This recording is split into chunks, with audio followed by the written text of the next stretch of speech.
My name is Terry Moore. I'm the Acting Vice President of Business Development at Canada Health Infoway. And it's my pleasure to introduce the panel who's going to talk about inter-jurisdictional collaboration.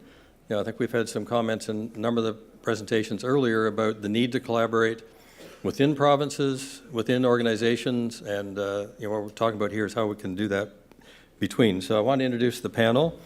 First is Christine Grimm. She's a Senior Executive Director, Investment and Decision Support in Nova Scotia Department of Health and Wellness. Christine's role in the newly redesigned Department of Health and Wellness includes business analytics and information management, advanced analytics, digital health, and the Health Privacy Office. Christine came to the government after a 25-year career in the private sector.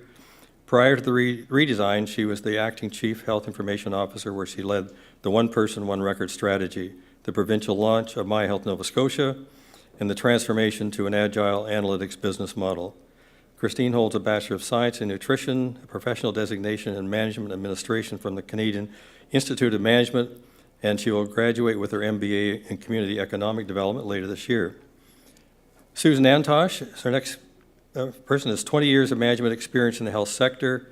Prior to leading the eHealth team, she served as the CEO in the Saskatchewan Association of Health Organizations. She has also significant experience in financial management, strategic financial planning, human resource, and information technology in a public sector environment. So Susan is the Chief Information Officer of eHealth Saskatchewan. Next, we have Kathy Steegstra from BC.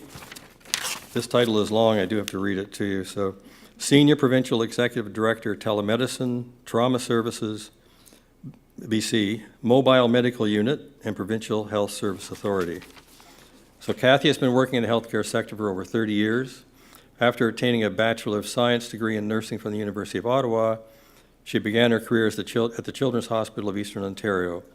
An advocate for continuing learning, Kathy earned her baccalaureate and master's degree in education, and in 2009, she completed a graduate certificate in executive coaching for Royal Roads University in Victoria, BC. Prior to relocating to BC, Kathy was Vice President of Primary Care at the Ontario Telemedicine Network here in Ontario. Kathy was an early leader in the world of telemedicine, helping facilitate the adoption, integration, and implementation of telemedicine in hospitals and the primary care sector across Ontario.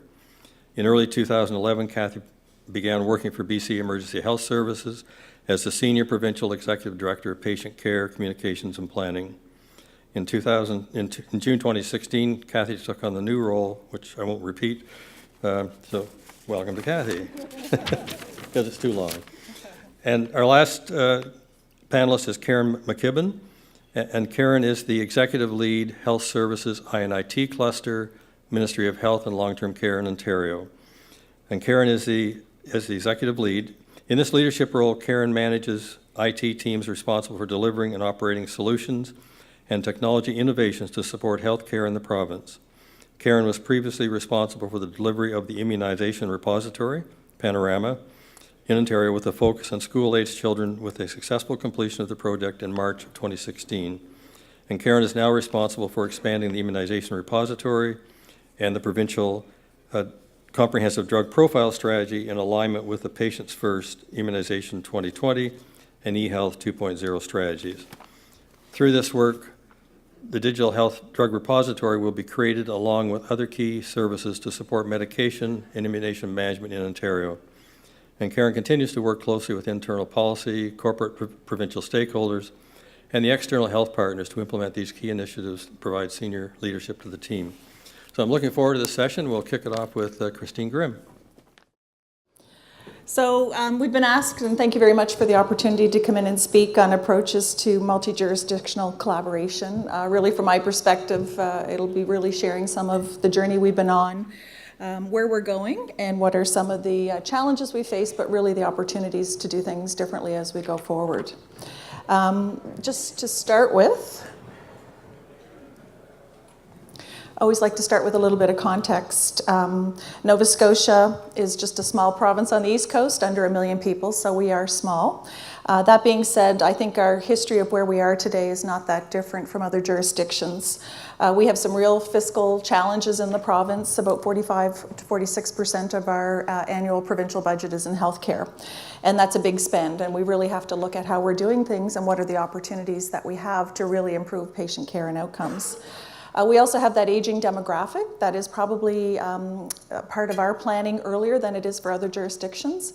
Our deputy has often said we have first mover advantage there, and it's our opportunity to actually plan for that and hopefully share those lessons on how to do that well and ensure that we're serving the citizens of the citizens of our province well. We also have some challenges around aging infrastructure, islands of information, and we really have a need to modernize our Generation 1 systems and have that solid platform to build on as we talk about consumer and patient engagement and mobile health. And finally, we did consolidate the 9 district health authorities into the Nova Scotia Health Authority and the IWK, which has a maritime mandate for pediatric and women's health.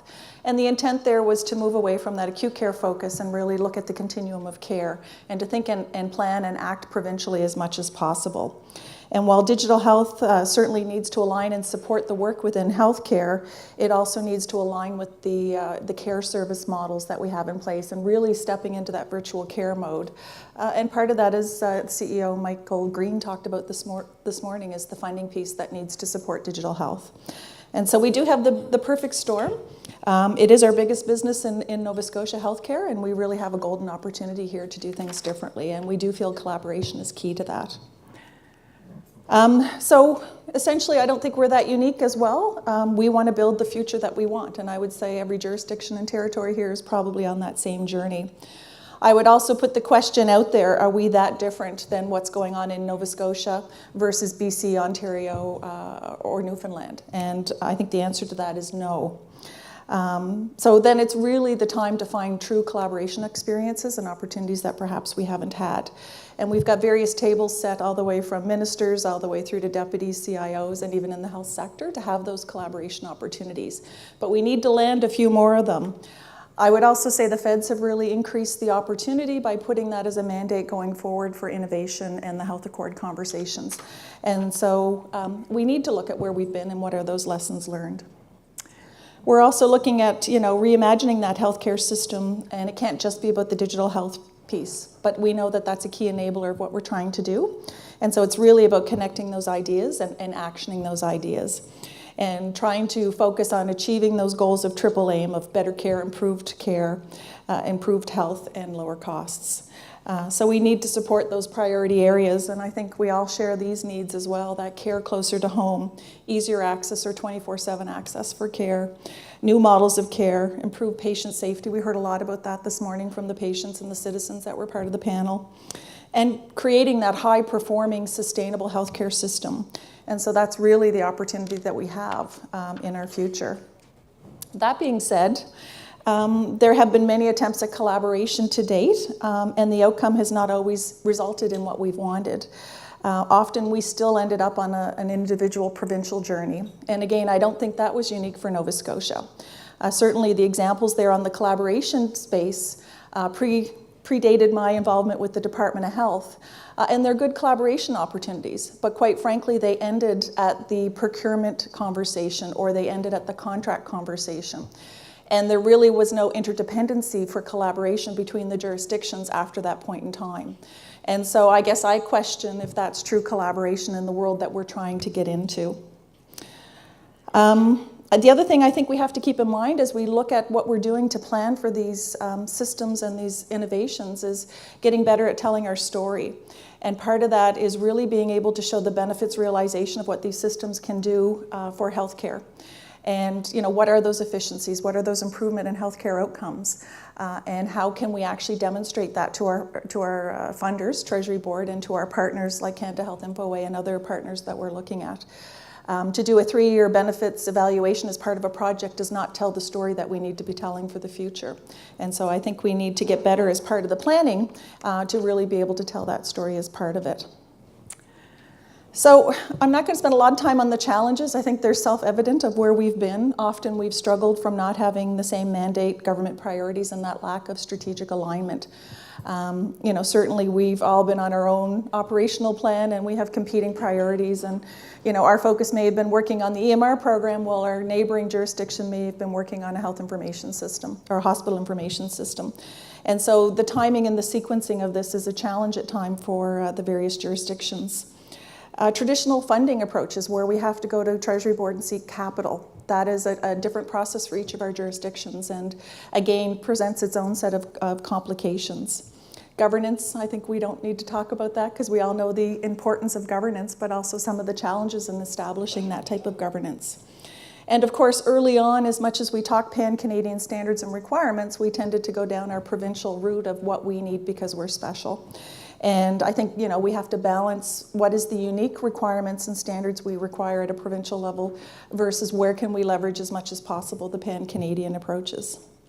Privacy and access is a challenge in the province. And we've certainly made advances in redesigning our approach to privacy. So the complexity of multi-jurisdictions in this is a real challenge we have to address.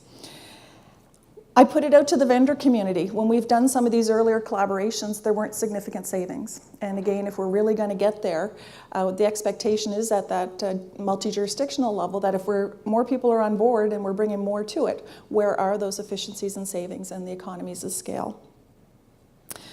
I think we've also had people who've been disappointed by putting hours and hours into collaboration. And those failed expectations need to be addressed. We need to change the culture from we've done it and that's where we're going to be forever to let's try something different this time. So I'd rather focus on the opportunities because I think that's where the real priority needs to be. And I think that shared mandate and shared priorities are really at the bigger picture. We're on this journey together. We may be at different points, but our mandates really are not different. And certainly the prioritization of this coming from Federal Health Canada elevates the importance of that mandate on the shared priorities. Lots of conversations around strategic procurement. And the Conference Board of Canada, I think, has done quite a roadshow over the last year and a half, educating the Canadian jurisdictions on opportunities around value-based procurement and how we can do procurement differently. And I think it's time to have those conversations and to look at those opportunities. In Nova Scotia, where health is our biggest business, we can't lose sight of economic development. And so what are the opportunities through this collaboration opportunity to focus on some advantage for economic development and to build that into the process?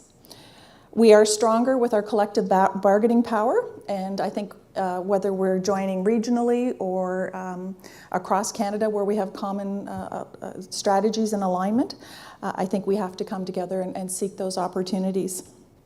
So we have more in common than we are unique. It's probably easier to go into the greenfield spaces where we've really only done proof of concepts and pilots. And that's the opportunity to start collaboration with a new lens and a new opportunity. But that being said, we're also trying to reinvent our Gen 1 systems and go to that Generation 2. And so there's opportunities there to not do things over and over and over by jurisdiction and by health authority, and to look at where those opportunities exist.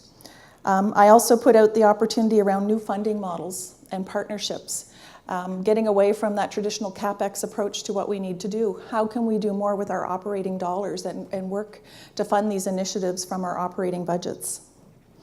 And certainly the old perspective of hosting and on-prem can now be supplemented in part with shared services models and managed services that the various vendor community are bringing into play.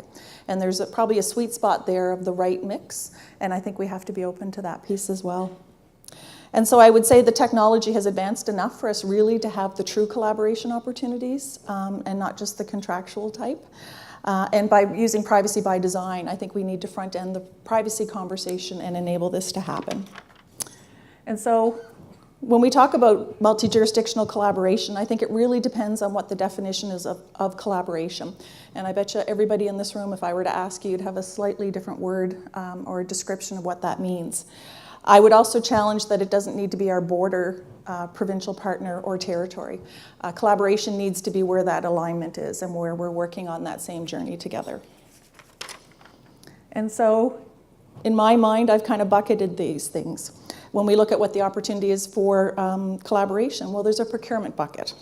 And are we talking about a joint procurement where we go out together? Are we talking about leveraging an existing procurement vehicle that has already been played by another jurisdiction and perhaps can be reused within one that's seeking that opportunity? From a contracts perspective, are we talking shared contracts? Are we talking individual contracts? If we're talking individual contracts, is it a master service agreement we need to be able to use to operate and truly collaborate at a level that does create some dependency? Or are we just talking about the ability to leverage an existing contract and sharpen the pencil and get a better dollar number at the end of the day? On the solutions piece, are we talking separate instances or are we talking about a shared single instance? And are we prepared to go there and have that conversation? On the IM side, are we talking a separate database or a shared database, multi-tenant? And are we prepared to go there?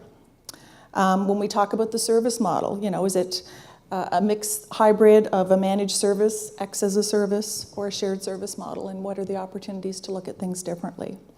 And again, I can't underscore the importance of that collaborative adjacency with the funding models and the models of care. And so lots of opportunities for us to collaborate, whether it's the greenfield space, whether it's the burning platform, whether it's looking at the triple aim and how we can do things differently. The mobile health space and moving from pilots and proof of concepts to truly scaling these type of initiatives across Canada. The value-based procurement piece is key, and certainly from Nova Scotia's perspective, we have a new sustainable procurement policy as of October of this year.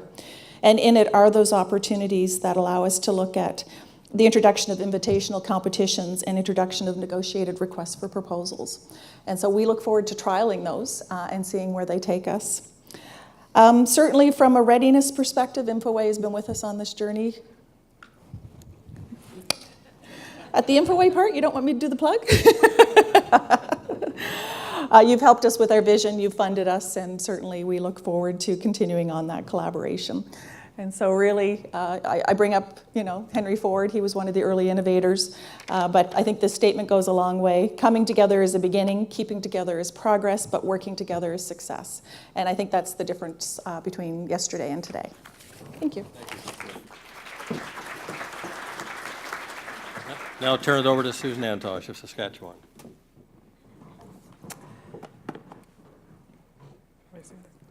Okay, so I'm going to just give you a little bit of background about the organization, and then I'm actually going to focus more on some of those procurement opportunities that we have actually done in collaboration. So Saskatchewan is a province of about 1.15 million people. We have a fairly big geography. We have 12 regional health authorities, and within that environment is eHealth. We are a standalone Crown corporation, and we work with a wide variety of stakeholders. I didn't leave this so I could read it. Anyway, you can read it. It's all around empowering patients and enabling care. And that's really what we're trying to do in everything that we do, making sure the information flows wherever and whenever it's needed. We also have responsibility in Saskatchewan for health card registration, so the actual issuing or determining who's eligible for health insurance in Saskatchewan, and for vital statistics. So that kind of gives us some different things that we do and that we're able to actually connect with than some of the other eHealth type organizations.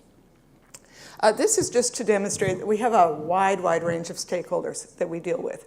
We don't just deal with the Ministry of Health. We don't just deal with regional health authorities. We don't just deal with physicians. We deal with all of those, and they're all very important stakeholders. But we also deal with other regulatory bodies, professional associations, we deal with First Nations, we deal with a really wide variety. And from our perspective, it's all about, those are all part of the care team.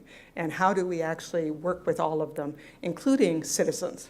And we generally will use the term citizens rather than patients, because we're not just interested in working with our population when they're ill, but we're also interested in working with them when they're healthy. This is just a little bit of a depiction around the what has generally been called the EHR. So that kind of inside piece which is all dark green now, is kind of those core components of the electronic health record. As you can see, we think the patient is in the middle, and it's all about being a patient-centric record. The second piece is around the outside where you see some dark green and some light green. Those are things that we also have said need to be part of our electronic health record. Dark green means that it's already there. Light green means that we're actually actively working on it. White is that it's in planning stage, but it's out far enough that it's not actually on our 1 to 2 year roadmap kind of thing. This really is the 4 themes that eHealth is working on, and it really is the triple aim plus better teams. So it's the same as the rest of the healthcare system in Saskatchewan. So better health, better care, better value, and better teams. We've put some other language that helps us internally be able to help us say what it is we mean by those things. And I'm going to talk now a little bit about procurement, but I'll leave that up there. I didn't put it on my slides because I prefer just to talk as opposed to delivering from slides.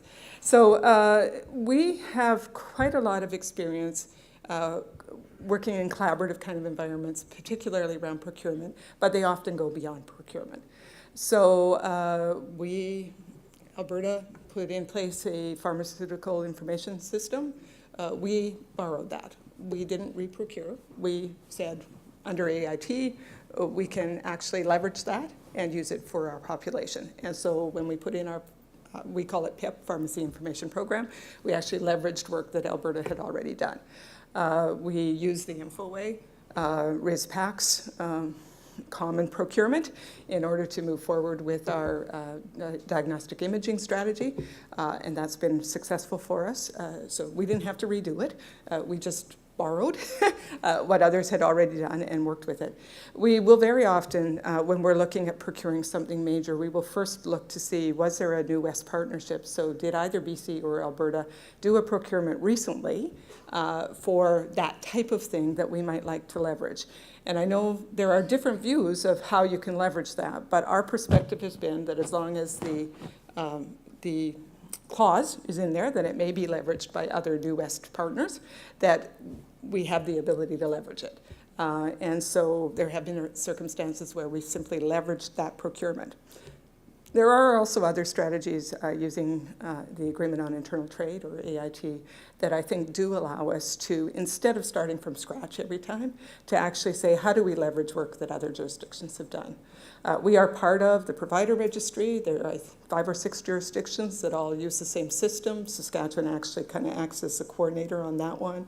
We're part of the Panorama. And Panorama is one of those areas where we're actually trying some really kind of, I think, unique things right now. We're working closely with Manitoba to determine, can we both do outbreak management at the same time, leveraging the same consultant team, and kind of look at 2 different directions that are, this is the direction and the priority for Manitoba, this is our priority in that area. Can we do this in a way that allows us to actually leverage each other's work?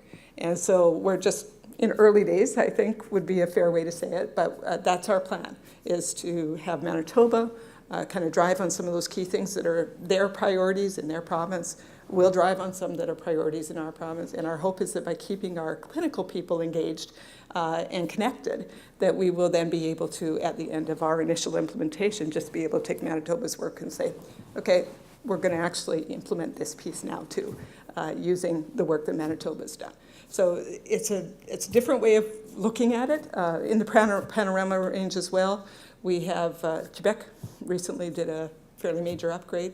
We just borrowed their stuff, so we were able to actually set up our sandbox environment really quickly. And so we would look to leverage those kinds of learnings, those kinds of things that other jurisdictions have done. If another jurisdiction has put out requirements for something that's very similar, I'm not going to start from scratch. I'm going to start from those requirements and see where do we actually need to change them, particularly for patient safety reasons. Not just because we want to change them. Is it actually a need, or is there a patient safety requirement that we're trying to address?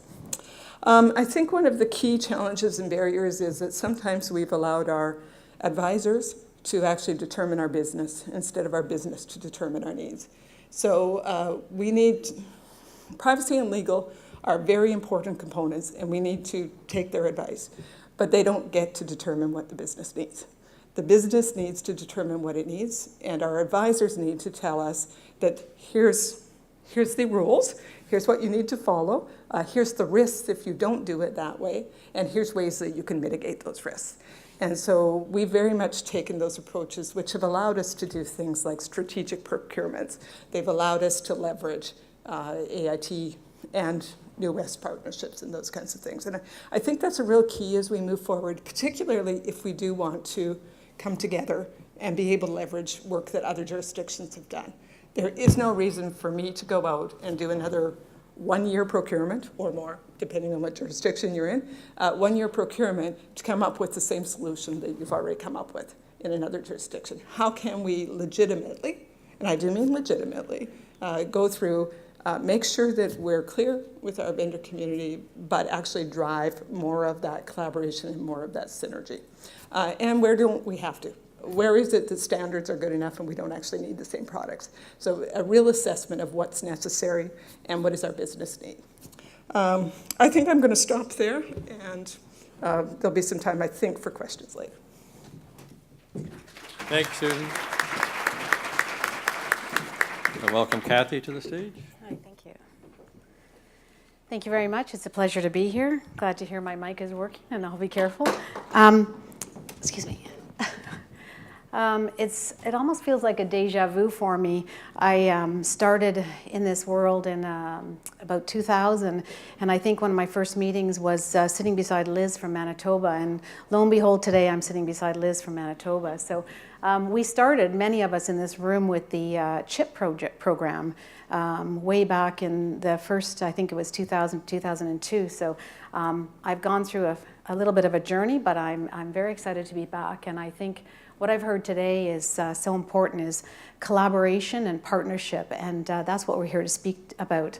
My presentation is a little bit different because I'm new in this role in BC just since June, but I think those words, partnership and collaboration, are key. And the other thing I'll just say is I liked what Sarah said this morning from Ontario MD. I think she said, we used to be connecting for care, and now we're connected for care, and I like that expression. So thank you for all the heads up this morning. It's been very informative. So I thought I would set the stage a little bit about BC. It was new to me, so I guess I have to click. What do I do? Green button. Okay, so BC is a big province. It's a beautiful province. I'm happy to be there. I have lots of fun in the mountains and the ocean.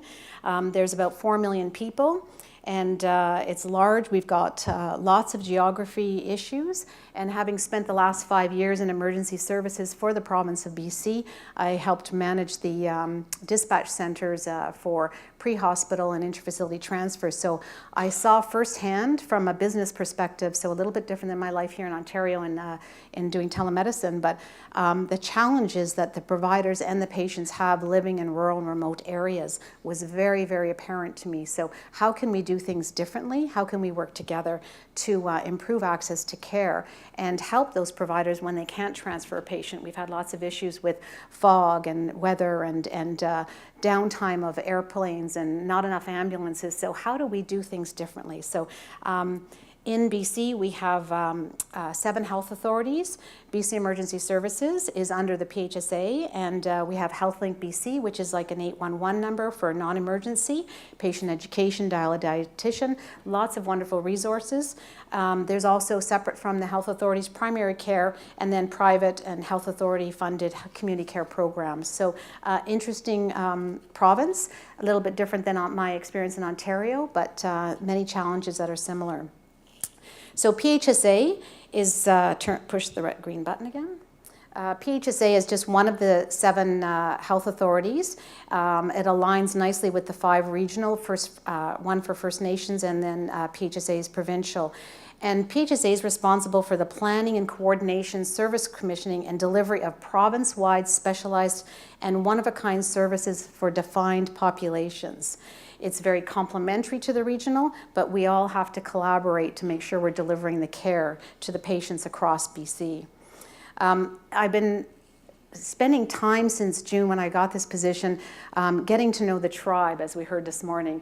I think it's been very important for me to understand the tribe, whether they be the patients that have come forward with complaints and problems that we've seen firsthand with transport, or whether it's the providers. And the difference today from what we saw 15 years ago, 16 years ago, is that people are doing telemedicine, virtual care, text messaging. It's happening. It's how do we bring it all together and collaborate and learn from one another that will help us go forward. And again, one of the patients from this morning said, we have to work together in order to get where we want to in 2020. So some of it seems a bit daunting when I'm just back in the game again, but 71 days. Am I okay? Okay, thanks, Sheila. But I think that very important message today is we have to collaborate, we have to work together in order to move this forward and to do what's right for patients and citizens across Canada. So PHSA has many agencies within this health authority. It's a big organization responsible for research, diagnosis, follow-up, healthy communities, and surveillance. It touches everything. So how do we incorporate virtual care into all these different avenues and organizations? And how do we collaborate and learn from each other? There's been lots of activity going on in terms of virtual care, and at the ministry level they've been working very hard at creating a virtual care strategy, and I spoke to someone today for the first time from the Ministry of Health in BC, and that strategy is being shared within the Health Authority and the Minister.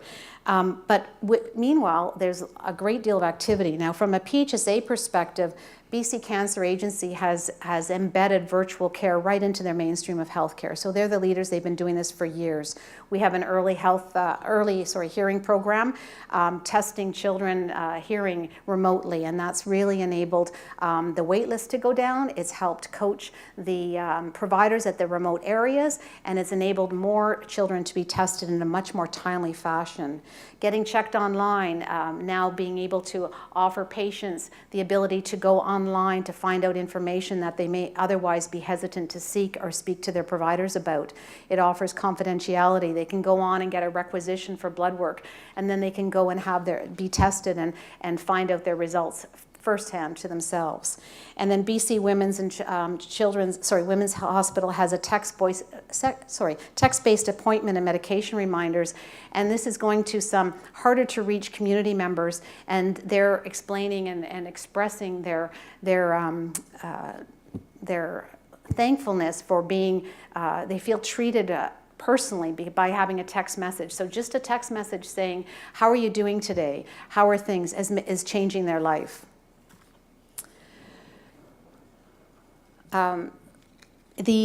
The other, sorry, I'm not sure what slide I'm on, I have to look here. The other health authorities in the meantime are also doing a great deal of activity in the virtual care world.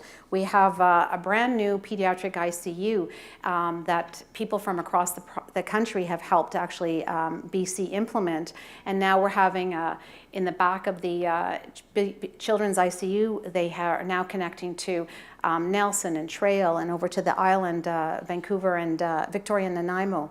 And that's taken off and done well and already has saved a couple patients from being transferred and keeping the patient at home in their community where what's best for them. There's access to urgent telemental health care. There's First Nations has just enabled 45 new clinical sites. I was out to visit one of them, and they're looking at how do they expand the programs and services that they can offer for First Nations communities now that they've enabled them.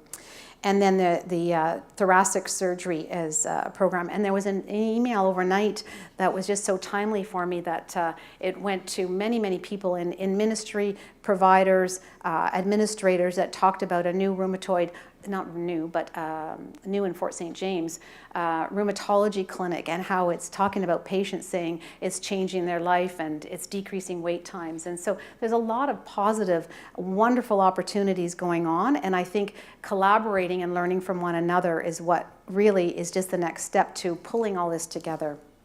So we were really asked to look at our opportunities to collaborate and what it can help us do. And so I just came up with a list, and this is just a beginning list, but what I see from a BC perspective is how do we collaborate within the province, and how do we collaborate outside the province? So one of my first steps was to learn from what's happening within the province, but then I also reached out, I went for one day to the eHealth conference in Vancouver and saw my colleagues from OTN, so immediately needed to have a quick 101 on what's happened in virtual care in the last 5.5 years, and lots has happened.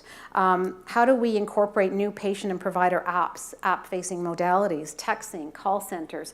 We're no longer talking about just room-based video conferencing, we're talking about a much bigger area.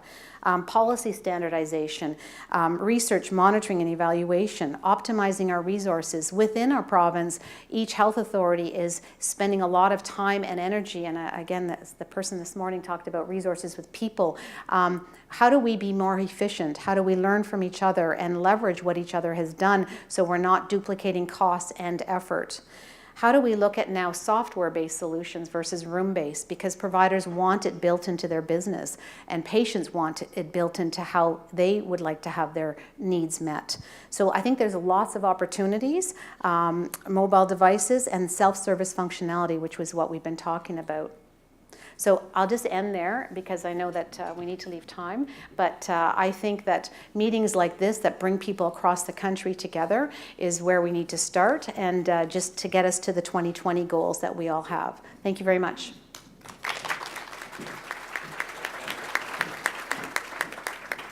Move over there. I got in trouble in the red chair already, so.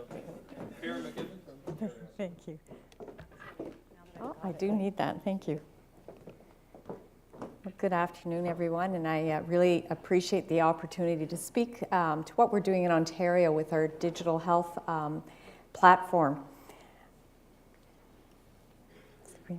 So I thought, just as the other, my other panel partners here were giving a bit of a background of the provinces, I thought it might be of interest to really just describe the domain in Ontario.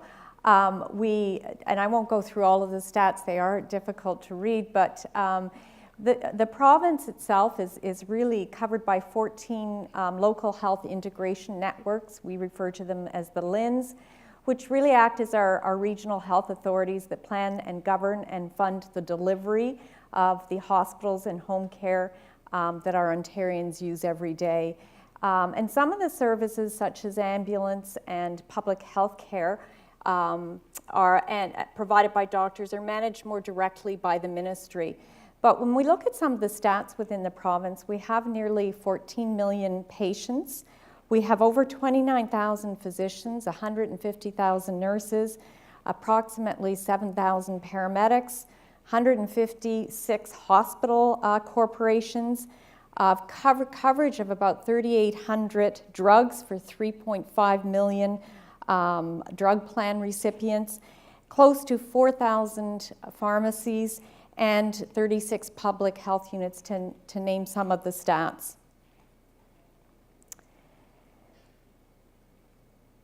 Now, in February 2015, our Minister Hoskins announced an action plan to transform our health system, and we've called it Patients First.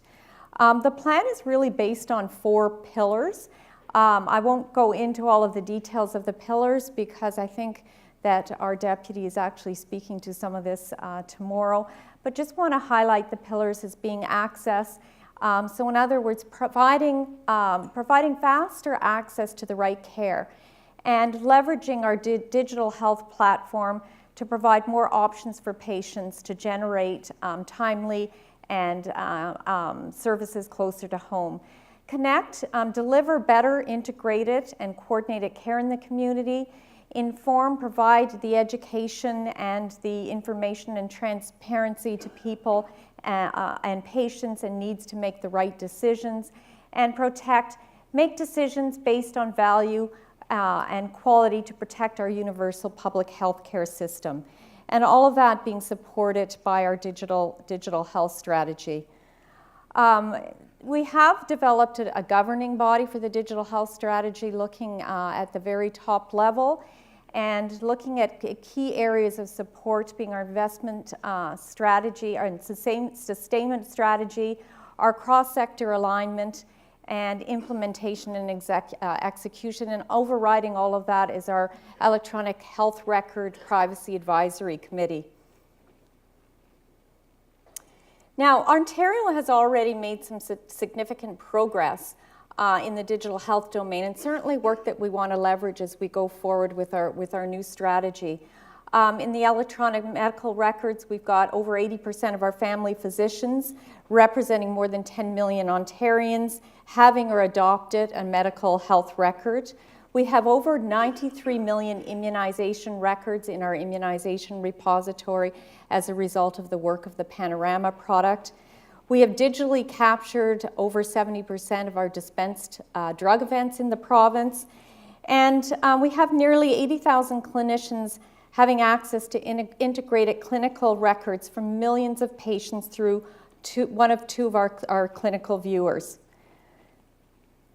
And building on this progress Ontario has made over the last decade, the proposed digital health strategy presents a plan to modernize patient care. The strategy's three main components include, for patients and family, open up access to health information and services. For providers, strengthen quality, effectiveness, and accountability. And for the economy, stimulate growth and innovation. Now, some of the activities that are proposed or planned for being underway really are spreading to the consumer world. We're looking at some digital health solutions to allow patients to have tools to view their health information. We're establishing innovation centers to allow the industry to develop those key tools and services that are needed to support our digital health domain. And we're also looking at capacity building approaches for change management evaluation. And some of the activities that are actually underway now is looking at completing our connected backbone, so our HILE, so that we can leverage more of these provincial assets. Launching of our digital drug repository as a part of our comprehensive drug profile strategy, and enabling consumer access to our digital health immunization data. And the other, renewing our hospital information systems, which in itself plays a vital role in advancing our patient-first and digital health agenda. So when we look at the hospital information system, there has been a lot of work underway to see what we can do to leverage those investments, but also to see how we can stimulate some collaboration within the hospital domain. Certainly, previously, each hospital had gone and procured their own hospital information system and had implemented those to support the work that was local to their environment and to their specific needs. And with that became a high degree of variability amongst our hospitals, a lot of duplication, and some significant change management costs. So in August 2015, we established a health information system renewal panel, and where we received recommendations of how we could maximize the current investments and the investments in the future. And really, the panel recommended us to focus on four key strategic pillars: partnering, so driving collaboration and quality care; clinical adoption and outcomes, supporting the clinical practices and improving patient outcomes; and also procurement, ensuring value for money; and financing, making wise investments. And when I look at these four pillars, they really do apply to any of the digital initiatives that we may undertake, whether it's in the hospital information system, it's whether we're doing something in the drug repository domain, medication management, or whether we're doing something in the immunization, the world of immunization. And so with that, we are looking at our 157 hospitals and seeing where we can partner and bring that down to potentially a 15 cluster approach, whereby we leverage some of the procurement changes that will allow hospitals to leverage other hospitals' procurement processes and systems that they've implemented. The other project that we have underway from a digital health perspective is looking at what we can do to get the information out into the hands of the consumers. So when we look at the investment in the immunization repository and the fact that we've got 93 million immunization records there, what can we do to have parents and public pay more attention to what's coming due from an immunization perspective, and where they may be overdue or where they may be able to provide more up-to-date information to the repository. So we launched a tool called Icon, which is allowing parents to actually go in and retrieve an electronic copy of their yellow card and also submit that information electronically to our public health clinicians. And other areas that we're looking at doing is having the tools for patients to do some self-management so that they can do remote monitoring of their health care and have the ability to manage from the home environment. And I like to speak to a little bit of the more experience I've had personally, and that's really the fact that I've been very involved in a large project, and I know Susan had mentioned it, but the Panorama project. It was probably one of the key and probably longest journeys of collaboration that we've had. We are still doing that collaboration, and I must say it's been very successful in the sense that we are able to share a lot of information across the provinces. Susan mentioned how Quebec has been sharing information with Saskatchewan and Manitoba. BC has certainly been doing a lot of sharing by being the heavy lifter at the beginning of the Panorama journey. And Ontario is looking to share and has shared some of the innovative pieces that we've been able to do. For instance, we've developed an iPad application for our public health nurses to go out into the field and run their immunization clinics. And it's certainly tools that we will share with the other jurisdictions. And also, we've worked together to make that SNOMED CT standard in the Panorama system so that we now really are a leader in Canada when it comes to the international terminology.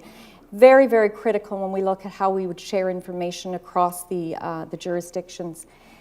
And some of the learnings that I'd like to speak to, there were many learnings. This was not a one-year journey, but it's been a multi-year journey, and lots of, I'll say, bumps along the way and many successes. But certainly we do need to find a way to protect our government's investment in these large initiatives and encourage the partnership with industry and through innovations. We also need to recognize at times when we've gone down a path because that seemed like the right thing to do at the time, and we recognize that that's shifted, the industry shifted, that we need to be adaptable and shift. And I use the great example of HL7V3, a lot of investment in that, and really has not been well adopted, and we need to look at ways of how we can move past that and into the fire world. Data standards, certainly a lesson learned. We were trying to establish the SNOMED CT standard at the same time as doing the implementation, and need to look at ways of how we can do that data standardization, messaging standard earlier on in the process.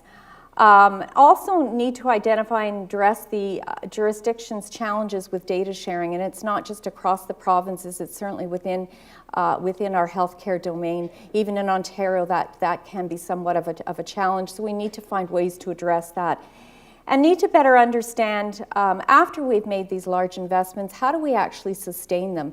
Let's not lose that investment. Let's not see these large implementations stall because the future money isn't there for them to grow. Technology is moving too quickly. We need to find a way to invest in those investments and no longer engage in these long multi-year projects. Not that we haven't enjoyed the long-year journey in the Panorama world, but certainly looking at things where we can get small successes early on, find out if it will work and be able to adapt and change if it doesn't. Certainly looking at what we've tagged as, instead of a large implementation plan, let's start looking at success plans. And I think there's a lot of opportunities coming our way. Cloud services certainly is a direction we can look at. And obviously need to address the personal health issue related to some of those open services.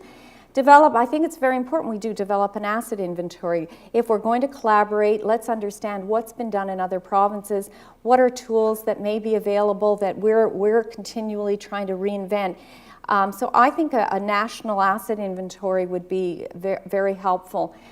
We also need to seek opportunities to fund, I would say, hosting platforms, and I can use Panorama as a great example. Across the country, we are all spending money hosting. We're all spending money on upgrading servers and software. And maybe there's opportunities for us to have a host jurisdiction take that on and do it on behalf of the other jurisdictions and find ways the smaller jurisdictions can join. And we need to continue developing the community of practices and be able to, are there to support our business transformation and see where potentially we do align from a program and delivery aspect and partner, just as we're doing with the hospitals. Look at how we can partner or cluster with our other jurisdictions that have similar business patterns as us. And I think certainly that's some of the ways that I do recognize we could collaborate. And I'm just putting up what we called our 7 guiding principles. It's really our way of looking at what we do when we go forward with our digital health. And I think the key message here, I won't go into all 7, I think they're all very important, but we do need to remember to put the patient first. And I think we do need to remember that when we do our design, and I know there's a lot of taglines around design, but I think design by user experience is really critical. So those are the kinds of principles I think going forward we need to look at for digital health. Thank you.